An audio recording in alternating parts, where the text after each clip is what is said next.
Le rejet va être vécu par notre cerveau en fait comme une douleur physique.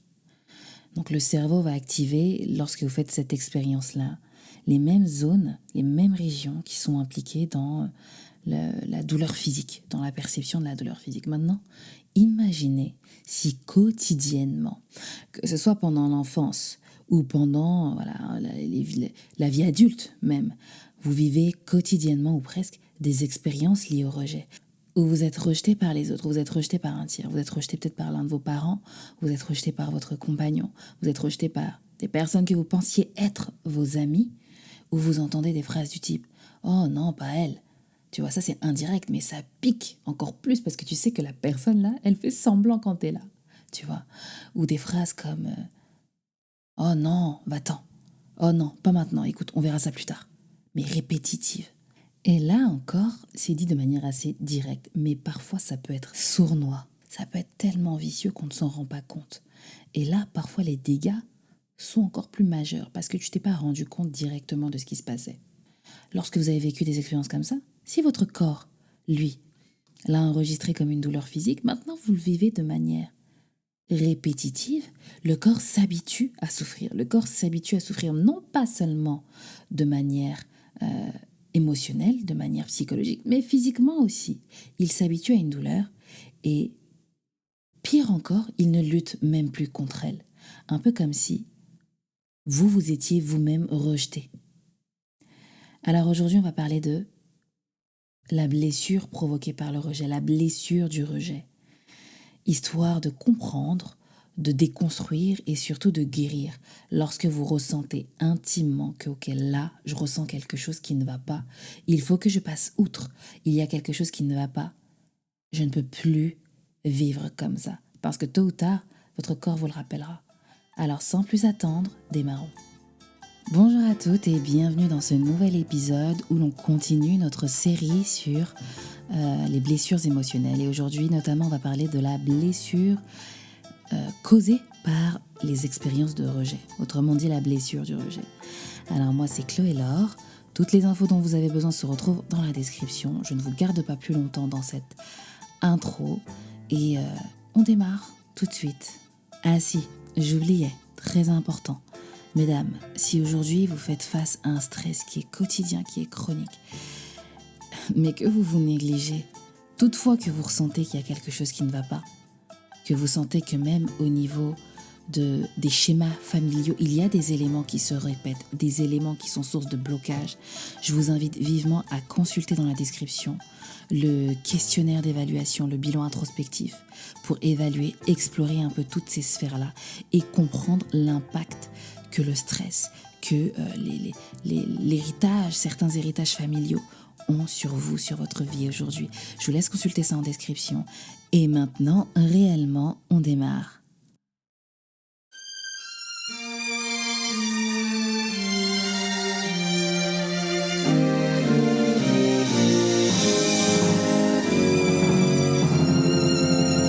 Blessure du rejet, conséquences du rejet. Comme pour tout, avant de commencer, on va mettre les choses à plat et notamment définir et mettre en parallèle la notion de rejet et la notion de blessure du rejet. Le rejet, c'est quoi? Le rejet, c'est une expérience. Dans notre cas, en tout cas, on va parler du rejet comme d'une expérience lors de laquelle on a été exclu, lors de laquelle on a été peut-être renvoyé, refusé, où l'on a ressenti un déni d'un autre, d'un tiers, parfois même d'un groupe vis-à-vis de soi-même. C'est donc un événement, une action extérieure qui va être ponctuelle ou isolée, qui va être perçue comme réelle ou réellement réelle, mais qui peut, selon les individus, être surmontée assez facilement et dont l'impact va être limité dans le temps. À côté de ça, on a la blessure du rejet. Et la blessure du rejet, c'est l'impact, c'est la conséquence de plusieurs événements de rejet, de plusieurs expériences de rejet. Et la différence, elle est là. C'est que la blessure du rejet, ça va être une conséquence émotionnelle qui est beaucoup plus profonde, beaucoup plus durable qu'un simple rejet, qu'une simple expérience de rejet, parce qu'elle a été liés à des événements répétitifs ou même encore des événements marquants au cours de sa vie. Surtout pendant l'enfance, mais pas que. Mais pas que. Toute période de vulnérabilité dans sa vie peut laisser des traces.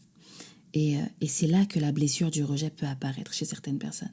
Donc, d'un côté, on va voir le rejet qui va simplement être un événement, quelque chose de ponctuel, d'isolé, qui va être soit perçu comme réel, soit vraiment réel, qui peut être relativement surmonté facilement en fonction des individus, et qui va avoir des conséquences assez limitées dans le temps.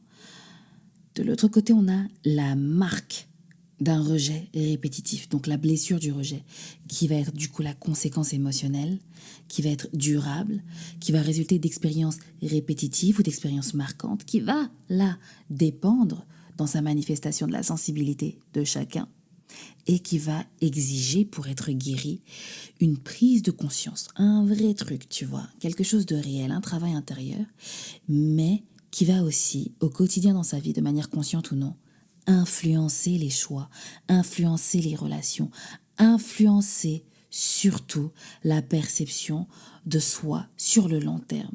Et en réalité, c'est ça le cœur de la chose, c'est que cette perception de soi va avoir un effet sur les prises de décision, sur la manière dont on va s'impliquer ou non dans les relations, sur tout simplement sa vie au quotidien. Et c'est là justement que l'on va voir qu'en vrai de vrai, il y a un problème. Je ne peux pas faire semblant plus longtemps. Là, il y a vraiment quelque chose qui ne va pas, quelque chose qui nécessite mon attention. Maintenant, si vous faites un petit bilan et que vous avez des doutes, ou même tout simplement que vous essayez de comprendre les choses, vous allez vous rendre compte que le rejet, toutes les expériences où vous vous êtes senti exclu, rejeté, ne sont pas toutes des expériences où le rejet a été manifesté de manière brutale. Non. Parfois, il a aussi été manifesté de manière subtile, parfois même imperceptible. Et c'est dans ces cas-là, souvent, que, comme je le disais un peu plus tôt, c'est très difficile de s'en rendre compte. Un exemple de manifestation assez brutale. Un parent, une figure d'autorité en tout cas, qui vous dit de manière répétitive ou non, non c'est bon, vas-y, je veux plus te voir, sors d'ici. Oh, tu fais jamais rien comme il faut. Là, ok, de but en blanc, on sait ce qu'il en est. De manière un petit peu plus subtile, vous pouvez avoir un parent qui va peut-être constamment vous comparer à un autre enfant, tout en suggérant que cet autre enfant est meilleur que vous. Voilà, c'est subtil, tu vois. Ça en dit pas beaucoup, mais ça en dit assez pour que tu captes qu'il y a un problème. Mais là, déjà, tu as un parent qui te rend conscient de tes insuffisances, si on peut dire les choses comme ça. Et c'est aussi finalement très subtil, subjectif, parce que c'est relatif finalement à la perception du parent. Maintenant, dans tous ces différents types de rejets, si je peux dire les choses ainsi, donc le rejet brutal, le rejet subtil, il va également y avoir ces expériences où vous avez probablement vécu un rejet, une exclusion de manière imperceptible. Un exemple simple, je pense, dont on a toutes fait les frais, c'est un parent ou une figure d'autorité à laquelle vous êtes fréquemment exposé, qui va vous mettre à l'écart, par exemple, lors de discussions importantes, qui va vous mettre à l'écart, qui va... Là, vous voyez, c'est peut-être pas tant dans les paroles, ça va surtout être dans le comportement. Un parent qui, sans s'en rendre compte, va ignorer vos besoins, va ignorer vos opinions, va ignorer vos questions, va minimiser ce que vous ressentez du type « Oh, c'est pas grave, arrête de pleurer. Oh non, c'est pas grave, laisse couler. Oh, mais c'est pas grave, toi, tu prends toujours les choses comme ça. » Et cette répétition-là va laisser des marques. Pourquoi le rejet provoque une blessure chez certaines personnes et non chez d'autres ? Se poser cette question, c'est comme de chercher à comprendre pourquoi deux personnes qui vivent un même événement en gardent parfois des souvenirs totalement opposés. C'est comme se demander comment c'est possible que cette remarque glisse sur un tel mais brise cette autre personne. C'est comme se demander pourquoi parfois certaines plantes vont pousser dans n'importe quel sol alors que d'autres vont dépérir si on ne leur accorde pas un certain soin. Je fais ces comparatifs-là pour mettre en lumière que tout simplement, tout dépend de plusieurs facteurs. Parfois, on est là à se demander, mais Pourquoi je réagis comme ça? Pourquoi ça m'affecte autant? Mais ça dépend de plusieurs raisons en fait. Ça peut dépendre de votre histoire personnelle. Ça peut dépendre de facteurs biologiques, de facteurs neurologiques qui vous sont propres. Ça peut dépendre du contexte émotionnel, de votre estime personnelle, celle avec laquelle vous avez grandi, celle que vous avez développée au fil de vos expériences. Mais ça peut aussi tout simplement dépendre de l'interprétation que vous faites des événements. Si on prend votre histoire personnelle, par exemple, la manière dont vous avez été élevé va jouer un rôle clé. Pourquoi? Parce que si vous avez vécu des expériences où vous avez été rejeté, où vous vous êtes senti rejeté à plusieurs reprises, presque quotidiennement, ben là, forcément, vous allez développer une sensibilité accrue au rejet. Ça va être des enfants qui vont penser et qui vont grandir avec cette idée, donc devenir des adultes qui pensent que l'amour ou l'acceptation est conditionnel. Et ça va renforcer leur fragilité, notamment à travers leur relation à eux et leur relation aux autres. Si on regarde du côté des facteurs biologiques et neurobiologiques, certaines expériences de rejet vont déclencher une forte réponse au stress. Et donc on aura une grosse libération de cortisol. Et ça va amplifier la douleur émotionnelle. Et ça peut même faire que cette douleur soit associée à une douleur physique. Parce que lorsqu'il y a une réponse à un stress, donc en l'occurrence là une expérience de rejet, un rejet, une exclusion, eh bien le corps va le manifester d'une certaine manière. On y reviendra un peu plus tard. Et c'est là que vous verrez que dans certains cas, vous êtes bien plus marqué que ce que vous pourriez penser.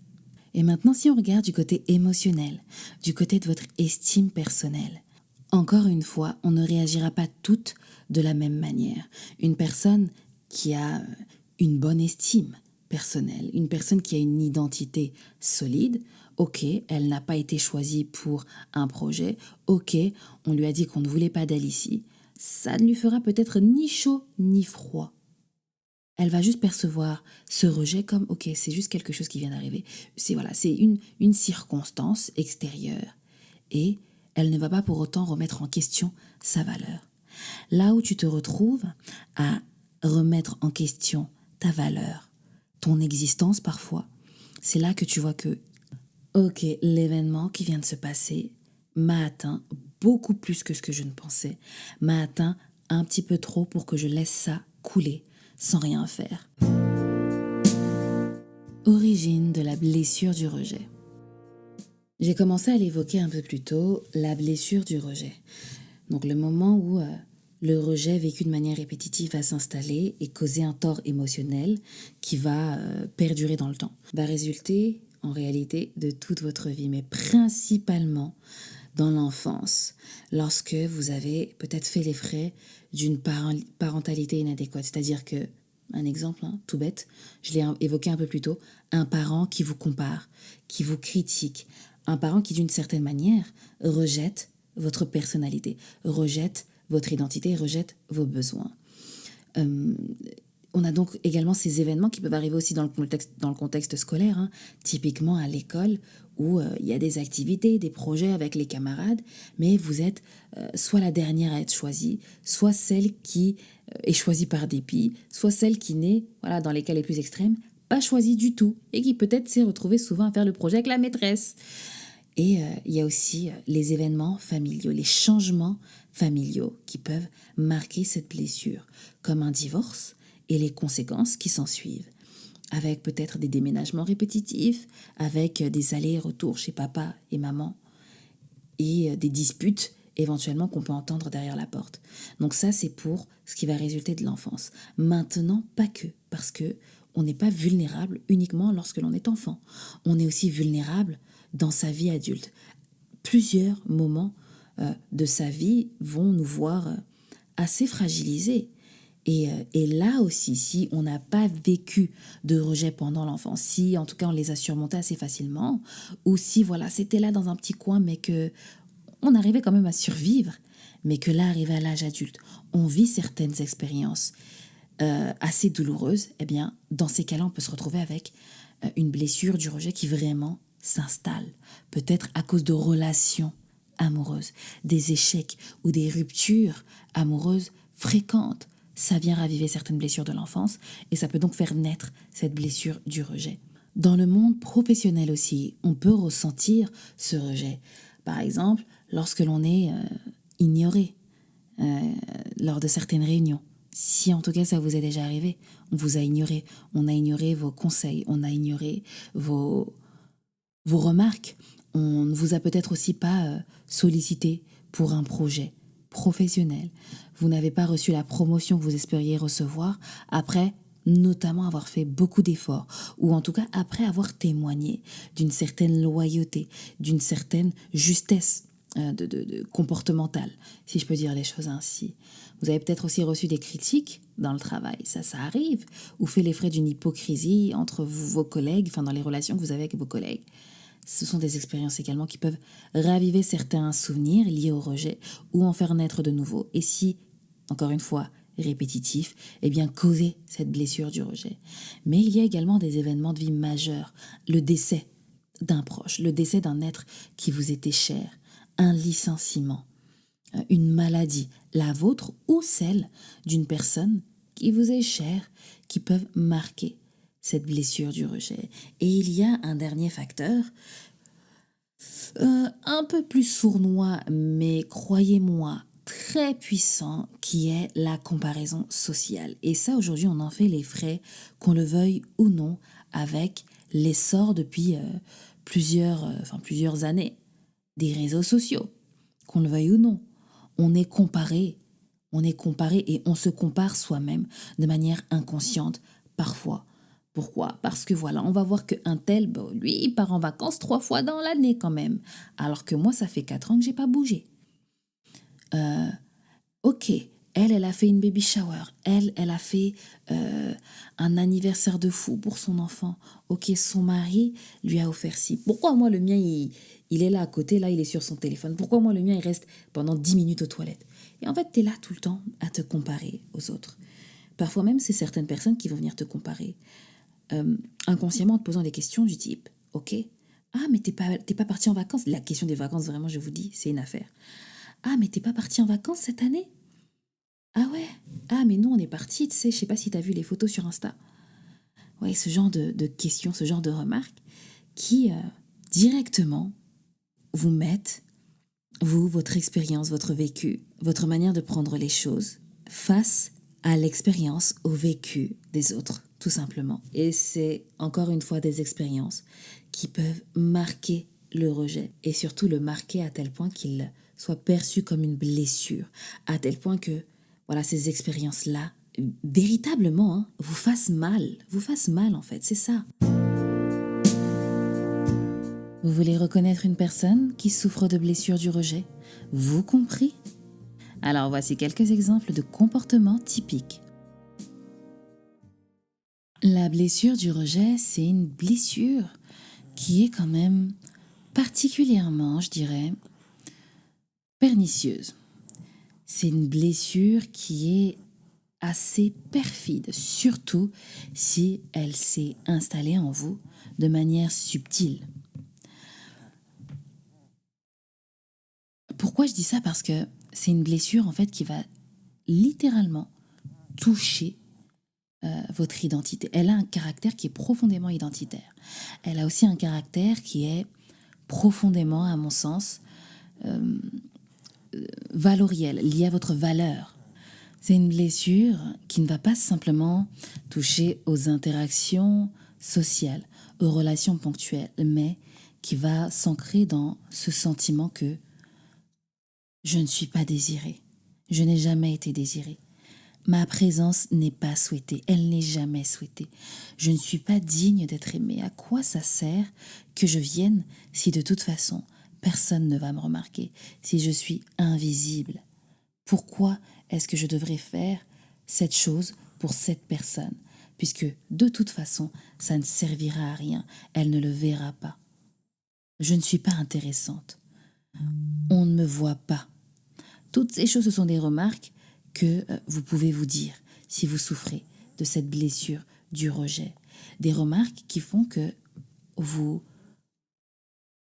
diminuez votre valeur, vous ne percevez plus la valeur que vous avez, la valeur de votre vie. Et c'est là que ça devient particulièrement dangereux. Pourquoi? C'est que tous vos comportements vont être régis par cette perception de vous, notamment vos interactions sociales, notamment la manière dont vous vivez à vos propres côtés. Et, euh, et là, vraisemblablement, vous entrez dans un cycle vicieux, dans un cercle vicieux. Pourquoi? Parce que cette blessure, cet événement, ces événements que vous avez vécus, vous les faites revivre aux autres. On en parlait dans le premier podcast de la série, où on disait que les blessures que l'on vit, les douleurs que l'on a, bien souvent, on les inflige aux autres. On se les inflige à soi-même et on les inflige également aux autres dans nos relations. Et en fait, ça renforce le cycle, le cercle dans lequel on est. Au final, on ne fait que recevoir du rejet, réel ou perçu en tout cas.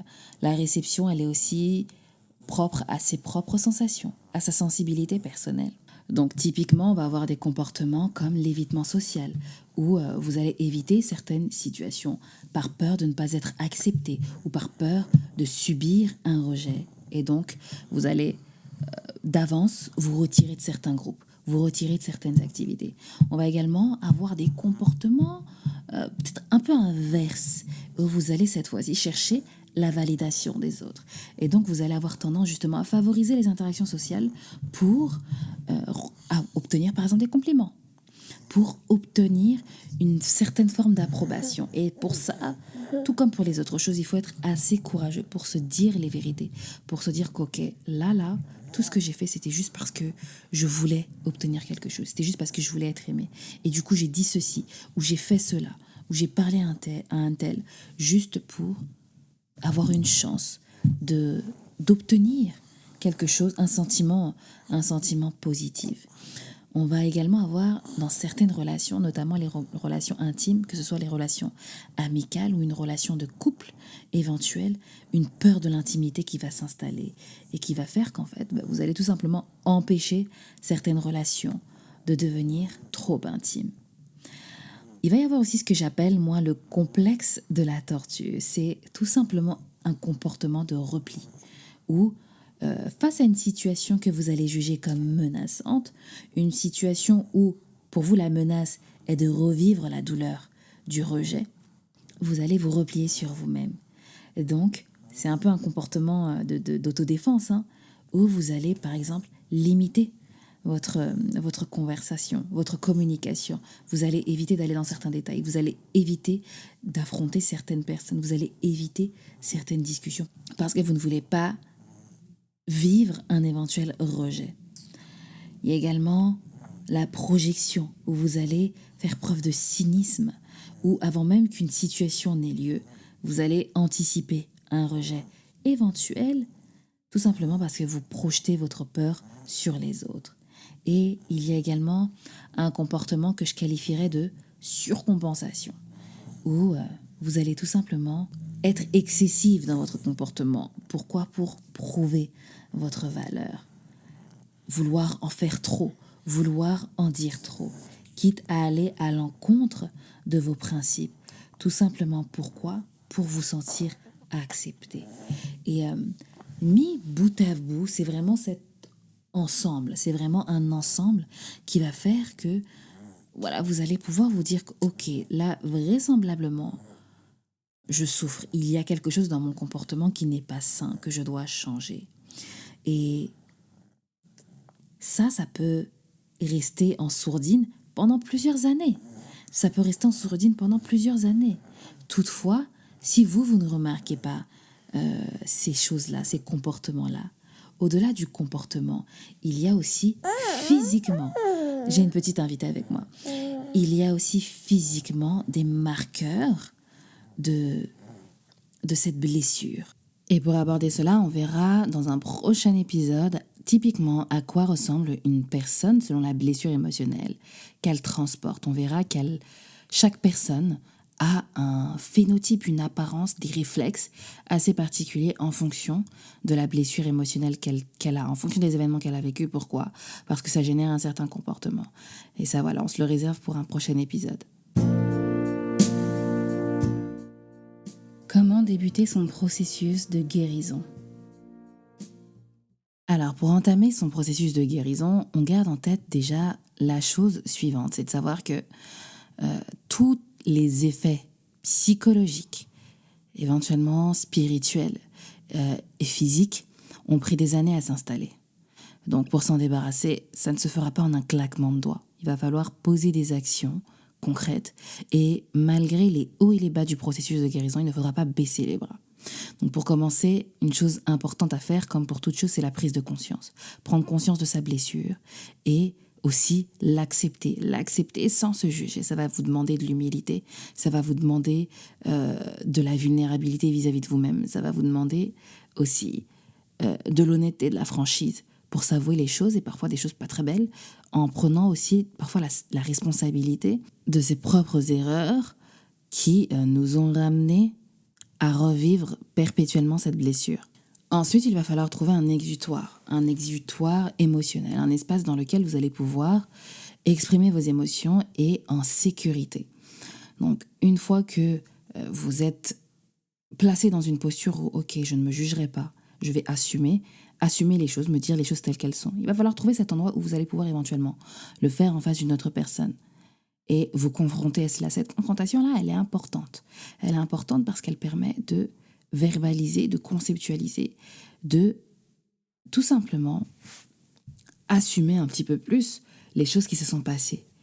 Ça, c'est quelque chose que vous pouvez et même que je dirais que vous devez faire en face d'un tiers, que vous devez faire en face d'un thérapeute, en face d'un coach, que vous devez faire avec une personne qui littéralement vous accompagne. Pourquoi ? Parce que le fait de se mettre à nu comme ça, le fait de dire les choses, de verbaliser les choses ou d'écrire les choses et de les montrer à un tiers, une personne avec laquelle vous savez que vous ne serez pas jugé, cela va marquer symboliquement le processus de guérison. Psychologiquement et physiquement, c'est un marqueur qui est lourd de sens et qui littéralement intègre à votre corps le fait de « ok, là, elle est prête à guérir ».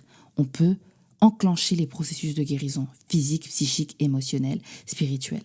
Ensuite, il faut se dire cette chose-là, c'est que pendant toutes ces années où vous avez littéralement porté ce rejet, les conséquences de ce rejet, le fait de vous rabaisser, le fait de ne pas voir votre valeur, le fait de vous exclure automatiquement de certains groupes, toutes ces choses-là et d'autres encore, il faut vous dire que ces années-là ont créé des schémas de pensée. Ces années-là ont laissé littéralement en vous un traitement que vous vous accordez par vous-même. Et donc, il va falloir apprendre à reformuler ces pensées-là. Déjà, le travail que vous allez commencer avec un professionnel, coach, psychologue, un thérapeute, peu importe, va vous aider normalement à reformuler tous ces schémas de pensée, toutes ces pensées limitantes.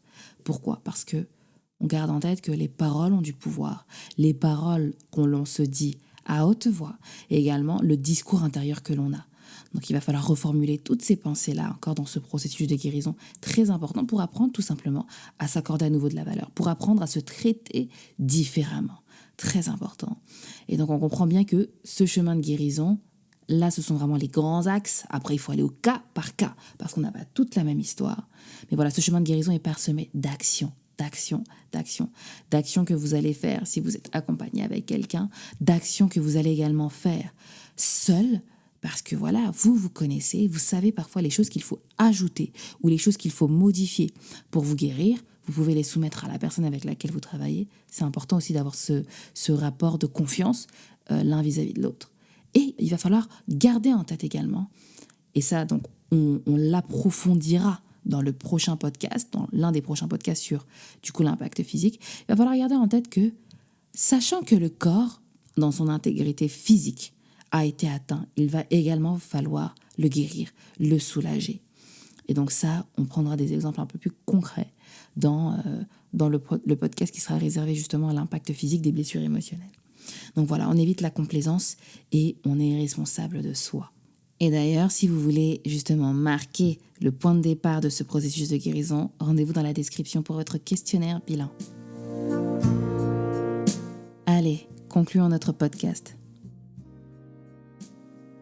Alors la blessure du rejet naît de rejets qui ont été vécus de manière successive au cours de sa vie, notamment dans l'enfance. Ça va prendre ses racines dans l'enfance, mais pas que. Ça peut prendre naissance, ça peut prendre racine à partir de toute période de votre vie où vous êtes vulnérable et du coup, ça crée littéralement une porte d'entrée à toutes ces choses-là. On n'est pas toutes touchées par cette blessure. On n'est pas toutes touchées. Pourquoi ? Parce qu'on a des vécus différents. On a tout un tas de choses qui font qu'on a une vie simplement différente et on ne réagit pas de la même manière aux événements que l'on vit. Ce qui fait que même s'il y a des comportements typiques à cette blessure, on n'exprimera pas toutes les mêmes comportements, les mêmes gestes, les mêmes paroles. On n'aura pas toutes les mêmes schémas de pensée. Mais il y aura quand même un pattern qui sera reconnaissable parmi des personnes qui traînent vraiment cette blessure du rejet. Et pour guérir, il faut agir et agir sans plus attendre.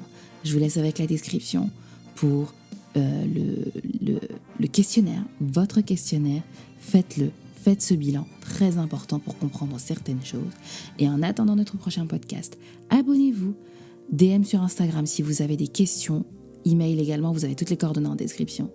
Et en attendant notre prochain épisode, portez-vous bien, osez être vrai et vivre sans regret, une vie saine de corps et d'esprit.